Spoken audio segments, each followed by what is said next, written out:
Guga. O que tem de bom? Bom dia pra quem? Fique por dentro das notícias do dia da pior forma possível. Apresentação: André Arruda. E aí, meu povo? E aí, minha pólvora? Sou eu, André Arruda, e esse é mais um Bom Dia. Bom dia pra quem?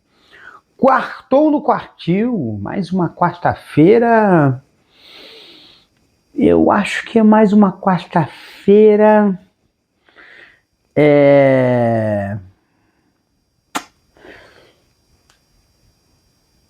De contemplação no Brasil. E eu vou te falar o porquê. Ontem foi a primeira decisão da Copa do Mundo, né? A primeira decisão da semifinal. E a gente vai dizer o seguinte: ainda bem que o Brasil caiu para a Croácia. A gente vai pensar assim. Por quê? Porque nós vimos ontem um recital de Lionel Messi. Lionel Messi fez o gol de pênalti. Colocou a Argentina pra frente, fez uma jogadaça. Eu até tava comentando com uma colega minha do trabalho, falei assim: olha, o Messi vai fazer um golaço hoje. Não fez, mas fez um lance sensacional, genial, e deu a bola de presente aí pro atacante, né, pro jogador, companheiro de equipe, fazer o gol, sacramentando 3-0 para a Argentina, e a Argentina na final da Copa com grandes chances de se sair campeão, não importa quem vencer do outro lado, se vai ser Marrocos ou França, né? Porque a questão não é só a questão técnica, porque a gente percebe, por exemplo, que Marrocos é uma equipe que taticamente, tecnicamente, é uma equipe muito bem encaixada. E a França, ela tem um material técnico muito grande, sobretudo no ataque, né? Giroud, Mbappé, Griezmann, né? Que o Griezmann está numa posição mais recuada, a posição que deveria ser de Benzema, que Griezmann está fazendo bem, está cumprindo bem a sua função. Tanto é que a equipe está funcionando e funcionando adequadamente bem. E nós temos aí, né, primeiro uma redenção da equipe argentina, que começou a Copa perdendo, né, o primeiro jogo, mas o técnico argentino conseguiu encontrar o time ideal no decorrer do campeonato, e hoje a Argentina se credencia a ser o grande protagonismo dessa Copa, né? E o grande protagonista dessa Copa pode ser Lionel Messi, que pode estar levando a Argentina ao encerrar a sua carreira de Copa do Mundo, porque não vai ter mais idade para poder disputar uma Copa de 2026, mas pode chegar aí à condição aí de se tornar fazer a história, né? Na história da Copa do Mundo. Bateu na trave em 2014, mas parece que 2022 parece que está se desenhando de um jeito diferente, hein? Então vai ser interessante. Vamos ver se esse jogo de hoje aí entre Marrocos e França, se Marrocos passar, vai ser uma surpresa e tanto, mas vai ser também uma parada dura, né? Porque um time bem encaixado, a Argentina vai ter que tentar fechar esse ferrolho. Tanto é que assim, tem até o pessoal trazendo algumas coincidências. Uma das coincidências é que a Marrocos é a equipe que não foi vazada nenhuma vez na Copa, até agora, né? E quem conseguiu chegar a isso da última vez foi a França de 98, que se garantiu campeã do mundo, inclusive com aquela vitória por 3-0 contra o Brasil, que foi uma vitória assim que foi doída, né? Mas foi doída não por conta do time francês, que foi muito melhor que o Brasil naquela ocasião, mas o Brasil estava muito abalado, porque na noite anterior, o principal craque do time, o Ronaldo, sofreu uma convulsão. Foi uma coisa assim que certamente o espírito da equipe brasileira não estava mais lá. Até porque, assim, a gente precisa lembrar que o Brasil, na semifinal, venceu de uma forma bastante heróica a Holanda, né? Nos pênaltis, pelo placar de 3-1, com defesas importantes do goleiro Tafarel. E é engraçado que tem uma coincidência, né? Em 2014 aconteceu a mesma coisa com a Argentina, né? A Argentina ganhou dos pênaltis da Holanda e disputou a final contra um time europeu e perdeu. Olha, coincidências à parte aí. Mas o fato é que a seleção vai ser domingo, ao meio-dia, teremos um grande jogo, porque Lionel Messi estará presente. E só falta ele fazer chover, né? Mas eu entendo que entre esses 3 postulantes ao título, né, um deles vai ser o oponente, né, entre Marrocos e França. Um desses vai ser o oponente da Argentina nessa final. Nós teremos aí um grande time pela frente, que o time de Messi está bem motivado a ganhar essa Copa do Mundo. E se ganhar vai ser algo muito bom, vai ser muito surpreendente, muito legal. Quanto à Croácia, esperava-se mais, mas eu acho que a Argentina ganhou da Croácia porque ela teve a postura que o Brasil deixou de ter nas quartas de final. Se o Brasil tivesse tido a mesma postura que a Argentina teve nesse jogo de ontem, certamente a semifinal da Copa do Mundo ontem teria sido certamente Brasil e Argentina, e não Brasil e Croácia. Realmente, os críticos, as pessoas os comentaristas passaram a ter mais certeza de que o problema da seleção não foi um problema de ordem técnica, foi um problema de ordem psicológica. Foi o momento psicológico do Brasil que não foi muito bom, principalmente no segundo tempo da prorrogação. Teve alguns erros, já comentei em episódios anteriores, de alguns erros técnicos do Tite, por exemplo. O Fred, acho que o Fred não seria uma pessoa adequada para ter entrado no segundo tempo, era para ter colocado a orientação para o Fred não subir, e ele subiu. Tanto é que esse contra-ataque que o Brasil tomou o gol, tinha 7 jogadores do Brasil no campo de ataque, né? Então foi um erro de estratégia. Era para ter deixado, mas podia ter deixado o time, né, do Brasil deveria manter a bola no campo de ataque, né? Seria, né? Mas agora tá feito, né? A gente não pode mais tratar dessa questão como e se. A gente já falou muito desse se. Esse se, teorizar uma coisa que aconteceria, um futuro do pretérito, uma especulação baseada no futuro do pretérito, do aconteceria, já não corre mais. Tanto é que essa história do aconteceria a gente lembra desde 1990, quando o Brasil foi eliminado nas oitavas de final pela Argentina com um gol de Canidia, e ainda tem aquela história da água batizada que era terrível. Era um jogo que, para mim, assim, se eu for levar pelo lado crítico, emocional e político, mandava essas duas equipes para a casa do chapéu. Uma por causa de constantes gritos racistas e xenofóbicos da torcida argentina contra os clubes brasileiros durante a Copa Libertadores. Isso, para mim, é imperdoável e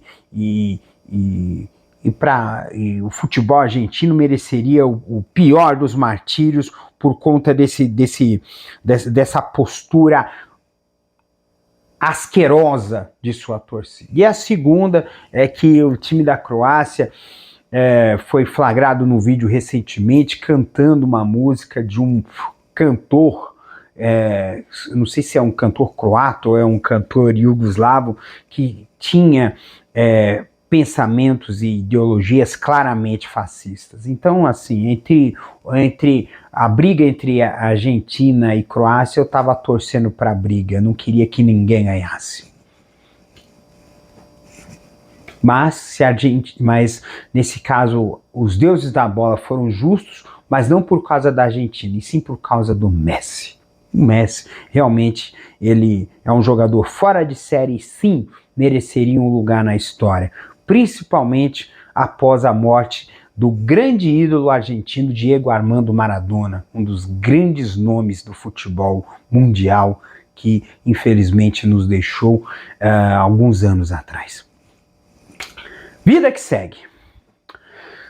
Muito bem, seguindo aqui a canção, nós vamos aqui para uma situação, né, na verdade assim, o Brasil teve lá aquele anúncio de novos ministérios, estava falando que o Mercadante vai assumir o BNDES, né, em janeiro, né, e uma das coisas que eu gostei muito, né, inclusive até por conta da ligação que ela tem com as religiões de matriz africanas, é a confirmação de Margareth Menezes como ministra da Cultura do novo governo Lula. Parabéns, Margareth. Eu entendo que o resgate das raízes culturais brasileiras vai ser muito importante. Pessoas de visão, não aquela coisa absurda e abjeta que um pseudo artista de televisão que assumiu a Secretaria da Cultura queria impor, né? Um movimento absolutamente conservador, né? Um movimento absolutamente anti-expressão cultural, anti-expressão artística, né? E o Brasil ficou com uma situação bastante apequenada culturalmente com esse governo Bolsonaro. Primeiro porque quando paralisou a cultura por conta da pandemia, não houve nenhuma iniciativa do governo Bolsonaro em relação à cultura. Só teve essas iniciativas de apoio e ajuda porque houve um apelo muito grande da classe artística do nosso país para que se houvesse um movimento de apoio e auxílio. E esse movimento de apoio e auxílio ocorreu dentro do Congresso Nacional com a Lei Aldir Blanc e com a Lei Paulo Gustavo. Essas leis, lembremos que essas leis foram vetadas pelo governo Bolsonaro e que o Congresso Nacional derrubou os vetos, porque eles odeiam a cultura, eles odeiam a educação, porque educação e cultura levam à reflexão das pessoas, e reflexão e conhecimento liberta. Jesus Cristo disse isso. Conheceis a verdade e ela vos libertará. E a gente sabe muito bem o tanto de mentira que esse povo fala. E aí, por falar em bolsonarismo, teve aí toda a baixaria que ocorreu em Brasília. Um grupo de baderneiros, né, ficou na porta da Polícia Federal por causa de um bolsonarista, Cacique Juruna, que foi preso, né, por conta de atos antidemocráticos, né, foi pedido a prisão deles, né, e aí vieram os bolsonaristas, e vieram querer invadir o prédio da Polícia Federal, E depois que foram dispersados pela polícia de Brasília, resolveram queimar carro, queimar depredar, fazer quebra-quebra, queimar ônibus, quase empurrou um ônibus de um viaduto, né, em Brasília, que é um movimento totalmente golpista que eles sempre fazem. Agora, a gente precisa lembrar que esse cacique aí é um cacique, parece que é um cacique da Shopee, né? Porque ele foi preso 2 vezes por tráfico de drogas, tem um apoio de fazendeiro, entendeu? Então, eu até mesmo tem uma coisa que eu parei para pensar em relação a isso, né? Porque a gente vê aqui, por exemplo, esse indígena, fala índio, né? Eles vão falar índio, mas assim, indígena, bolsonarista, gay bolsonarista, mulher bolsonarista, cara que trabalha em empresa que é bolsonarista, né? O que passa na cabeça dessas pessoas para apoiarem quem oprime elas, né? E pro bolsonarismo é lógico que isso é salutar, né? Preto bolsonarista, né? Porque existe a questão da tokenização, né? Eu falo assim, não, a gente não é preconceituoso. Olha aqui, ó.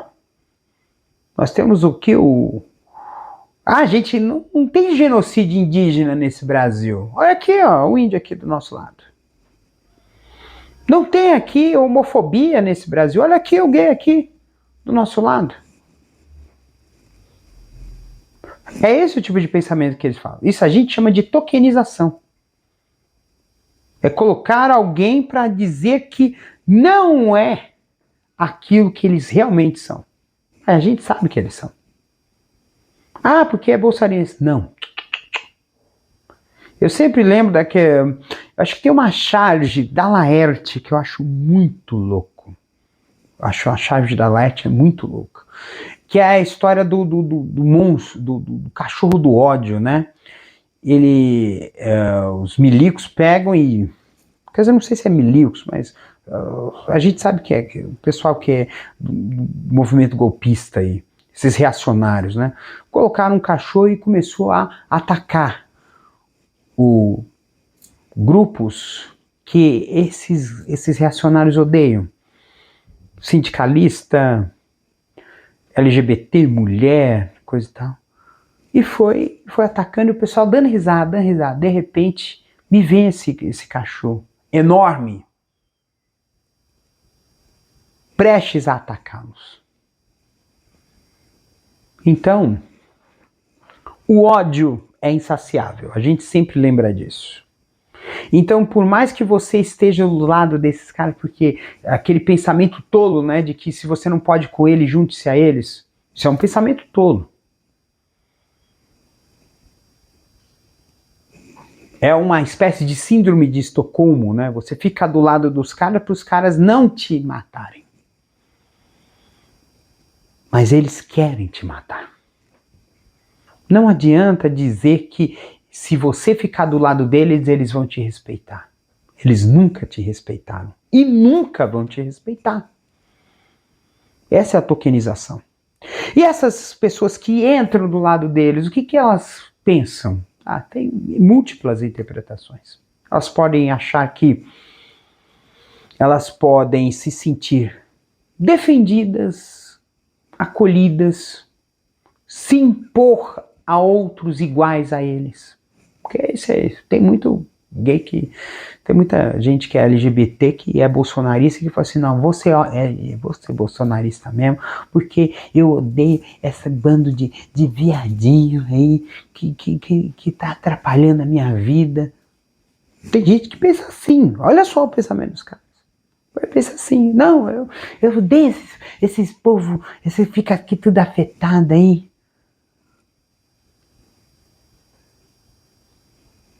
Tem gente que fala assim, eu mesmo já vi muito cara que é assim, cara que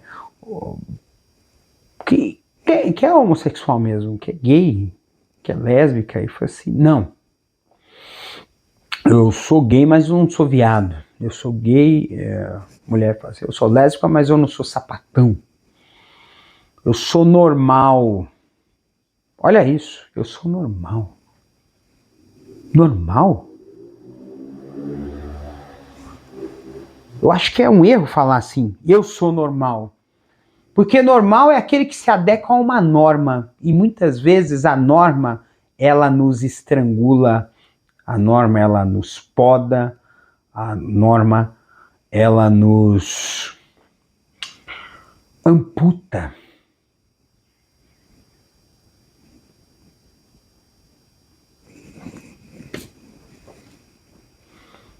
Ela nos limita. A norma nos limita. E isso não vai para frente. Então são vários desses sentimentos disso, mas muitos desses sentimentos eles têm uma raiz em comum. É o desejo de se sentir aceito em um grupo. Esse é o fato. Nós temos essa necessidade de nos sentirmos aceitos. Nós não gostamos de ser rejeitados. Não gostamos, nunca gostamos. Aliás, nunca aprendemos a ser rejeitados, a entender a rejeição. Nunca aprendemos. Nunca fomos ensinados a entender que nem sempre tudo é do jeito que a gente quer. E é essa a realidade das coisas. Nem tudo é do jeito que a gente quer. Mas não fomos preparados para isso. Nunca fomos preparados para isso. E isso é o que alimenta muitas das coisas que a gente vê. Uma mulher foi assassinada pelo ex-companheiro porque ele não aceitava o fim do relacionamento. Essa notícia, esse tipo de notícia virou lugar comum em diversos lugares desse país.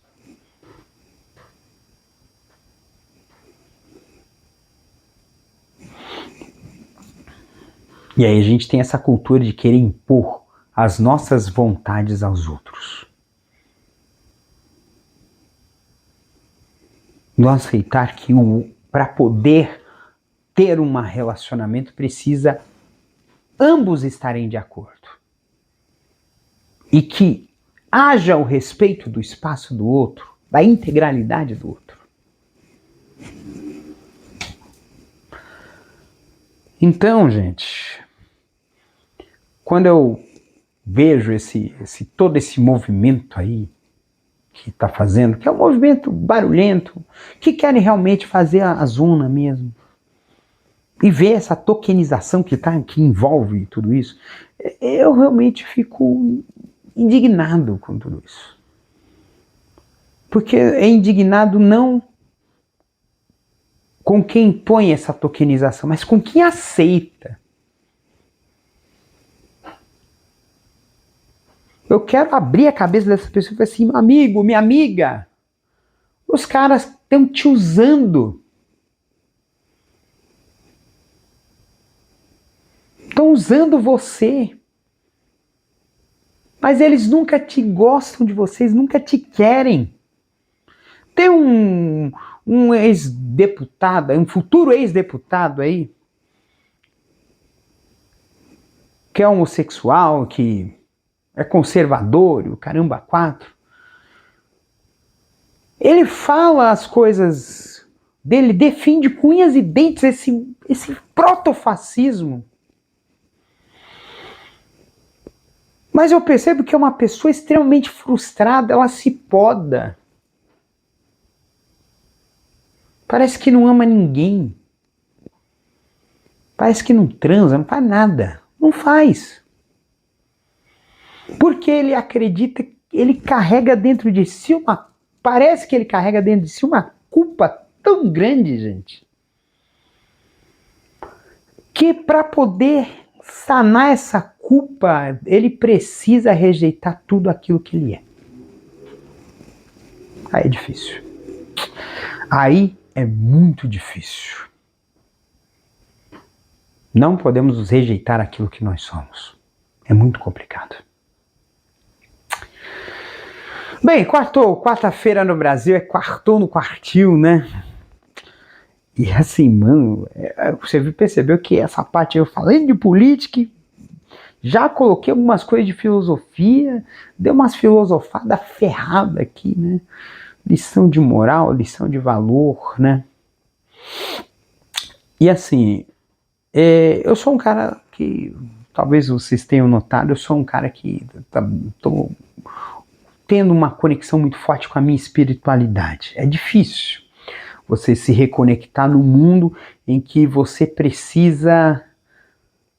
se desconecta, porque é tudo individual, tudo é você mesmo. Aquela história que eu disse ontem, né, de você ser herói de si mesmo, de grandes poderes, grandes responsabilidades. E uma das coisas, eu estava comentando sobre essas coisas que eu estou vivenciando da minha fé, e aí teve essa pessoa que também é da religião, comentou comigo, putz, cara, você poderia ser meu líder espiritual. Eu falei assim, mano, mas eu não tô pronto para isso. Ah, mas eu vejo aqui, eu sinto falta de uma pessoa que seja mais próxima espiritualmente. Graças ao meu pai, eu tenho uma pessoa da religião que hoje é uma pessoa muito próxima, que a gente conversa muito. Eu acho muito bom, muito salutar. Mas tem gente que, quando a gente influencia pessoas, a gente tem um pouco da nossa vaidade. A gente é vaidoso. A gente tem um pouco nosso orgulho, a nossa vaidade, né? Em relação a essas coisas. E essa questão da vaidade, muitas vezes ela nos deturpa. Isso é problemático. Porque às vezes você se acha mais poderoso, você acha mais e mais, você quer ter mais e mais. E aí você se desconecta. O mundo é feito, poderes se fazem por meio de conexões. Nós atuamos como sinapses. São as conexões elétricas entre os neurônios. São as sinapses. E nós também temos essas sinapses. O poder que a gente tem em relação ao outro se dá através do contato, da conexão. Se não estivermos conectados com o outro, nós perdemos esse poder, nós perdemos essa influência ao outro, é fato. E eu aprendi isso quando no meu tempo de liderança sindical. Quando eu deixei de ter esse contato, quando eu deixei de ter essa conexão, eu perdi esse poder. As pessoas não mais conseguiam me ouvir. As pessoas não mais me ouviam. Por quê? Porque eu não mais ouvia elas. Eu perdi essa conexão. O mundo é feito dessa conexão. E aí, para essa conexão acontecer, a gente precisa ter isso. A gente precisa ter o contato. Será que você está tendo contato com as pessoas que você quer ter contato, que você quer ter o convívio, que você quer colocar as coisas para frente? Aliás, tenho algumas pessoas aqui que eu quero voltar a bater um papinho. Perguntar como é que elas estão. Ouvir elas. Porque é essa questão de conexão, de contato é que vai nos fortalecer. E não é só fortalecer eu. É fortalecer também o outro. Porque o outro vai saber que eu estou aqui à disposição e que estou aqui em contato com ela. E é assim que a gente fortalece nós, como pessoas, como um grupo humano. Família, amigos, colegas de trabalho. Uma família forte é uma família em que não há nenhum problema em relação ao diálogo. Quando você vê uma família que durante o almoço fica em total silêncio ou fica tudo na sala assistindo televisão e não conversa, você percebe que é uma família que as conexões são fracas e não vai ser uma família forte ou unida. São pontos que são importantes para a gente fazer. Conecte-se. Vamos nos conectar. Vamos manter-nos em contato. Então, um beijo no coração de vocês. Cuidem-se até amanhã, quinta-feira. Falando aí da segunda decisão da Copa do Mundo. Que poderia estar o Brasil, né? Eu falei isso ontem. Um beijo. Este episódio é uma produção da Castor AMT, www.castor.com.br. Você pode encontrar este episódio e muitos outros do podcast Castor e seus escapes no endereço anchor.fm/castor ou nas principais plataformas de podcasting: Spotify, Apple Podcasts, Google Podcasts, Overcast, Castbox, Pocket Casts, Radio Public, Stitcher, Deezer, TuneIn, Resso, Amazon Music e Audible. Siga o podcast nas mídias sociais. Os endereços estão na descrição deste episódio.